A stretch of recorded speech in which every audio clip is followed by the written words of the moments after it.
Welcome back. Peacekeepers with the United Nations missions in Mali have been carrying out demining operations in a restive northern region where explosive devices continue to pose a threat. Mali descended into turmoil in 2012 when Islamist fighters and rebels seized control of the country's north.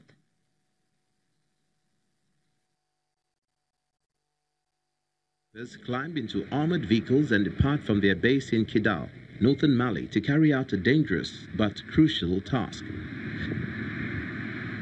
The lack of infrastructure in places like Kidal means that most roads are basically just tracks in deep sand, ideal conditions for burying landmines. It is very sandy, which makes it easy for an insurgent to bury something without leaving a trace.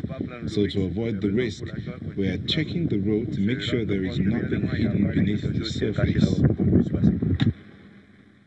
Guinea's 850 peacekeepers, or Blue Helmets, are part of the United Nations peacekeeping mission in Mali, known under its French acronym MINUSMA. The troops have been trained to use specialized equipment for detecting explosive devices and clearing roads for security and humanitarian movement. We, the Search and Detect team, have a very critical role in the implementation of this mission's mandate.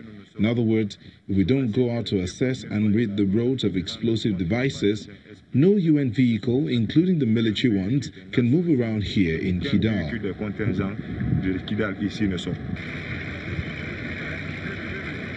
Most patrols like these are uneventful, but Sergeant Cater and his comrades cannot afford to let down their guard. MINUSMA records 600 improvised explosive devices which have caused nearly 1,500 casualties since 2013. The city of Kidal and the province of the same name are considered one of the most troubled areas in the Sahel. Italy's Foreign Affairs Minister Enzo Moavero says Libya could hold elections next spring after a two-day conference in Italy. More than 8 years after long-serving dictator Gaddafi was toppled by Western-backed rebels with NATO air support, no central authority has asserted control over Libya and armed groups control the streets. Italy, the former colonial power which has large oil and gas interests in Libya and has been working to halt people smuggling from the Libyan coast, had called the summit in an effort to reconcile Libya's competing factions. The conference on Libya, held in Palermo, Sicily, came to an end on Tuesday with an unclear outcome. Libya's two main rival leaders met on Tuesday for the first time in more than 5 months as Italy hosted a conference seeking to reconcile the country's rulers a week after the United Nations shelved plans to hold an election next month. Prime Minister Fayez al-Sarraj, whose weak but internationally recognized government is based in western Libya, met the commander who rules most of the east, Khalifa Haftar. Haftar said he would not participate in the talks but would hold bilateral meetings with the heads of state visiting Palermo.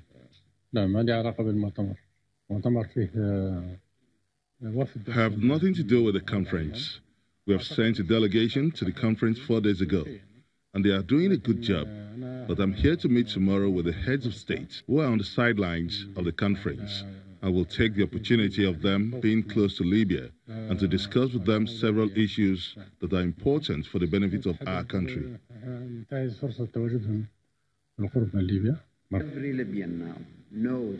Meanwhile, United Nations Libyan envoy Ghassan Salame says the commander is a key player in the settlement and has committed himself to a UN action plan and to holding a national conference early next year prior to the elections. We consider this conference as a success and as an important milestone in our common struggle to bring back peace, security, and prosperity to the Libyan people. The Libyan people deserves a life that is much better than the one they are now under. And to see that the international community can gather and send a unified message to them that it is high time they take their destiny in their own hands with our support is crucial. And Palermo will be remembered as a milestone in this common efforts to help our Libyan friends have a clear path forward out of the situation in which the country has slipped into. A draft communique after the meeting contains an agreement by the Libyan delegation to prepare for the election by spring 2019 and abide by the results. Well, today marks a year since Zimbabwe's army staged a coup to force President Robert Mugabe out of power.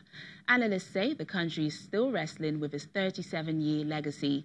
President Emerson Mnangagwa has won a disputed election, and the authorities insist they are making progress to end the country's political isolation and a long economic slump. The government is promising a new period of transparency and what it calls painful reforms to balance the national budget. However, many are skeptical as the long currency has collapsed in value, sending prices for many basic goods soaring. African governments are being urged to do more to control meningitis, especially in the region that stretches from Senegal in the west to Ethiopia in the east. A paper published in the medical journal Lancet Neurology found that while significant progress has been made towards controlling the disease worldwide, the meningitis belt in sub-Saharan Africa is still lagging behind. Last year, some 18,000 cases were reported in Nigeria and Niger. The disease, which can cause brain damage, blindness and deafness, can be controlled with vaccines. The World Health Organization is warning that the DR Congo's Ebola outbreak could last well into next year as it struggles to access remote locations in areas of conflict. The Ebola outbreak has already killed more than 200 people. This latest warning is coming from a senior World Health Organization official, Peter Salama, who says that Ebola virus is being spread by transmission in actual health centers in the main town of Beni.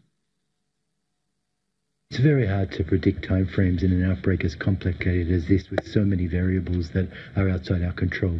But certainly we're planning on at least another 6 months before we could declare this outbreak over, and that will change and vary as we get more information on a daily basis. So there are several hundred what they call tradi-modern or traditional modern health facilities in Beni.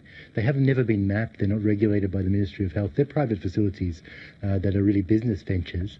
And those facilities are, we believe, one of the major drivers of the ongoing transmission. Probably more than 50% of cases in Beni have been driven from these tradi-modern healthcare facilities, and the fact that hygiene and injection practices in these areas are relatively unsafe. As we end the program today, check out this rare pink diamond that has fetched $50 million at auction. That is a record price per carat. The pink legacy, weighing in at just under 19 carats, was bought by US brand Harry Winston at auction in the Swiss city of Geneva. The auction house Christie says the rectangular cut stone was found in a South African mine around 100 years ago and has likely not been altered since it was first cut in 1920. Finding a fancy, vivid pink diamond larger than 10 carats is virtually unheard of. Well, if anyone wants to buy me that, that's it on the program. I'm Teniola Shoboale.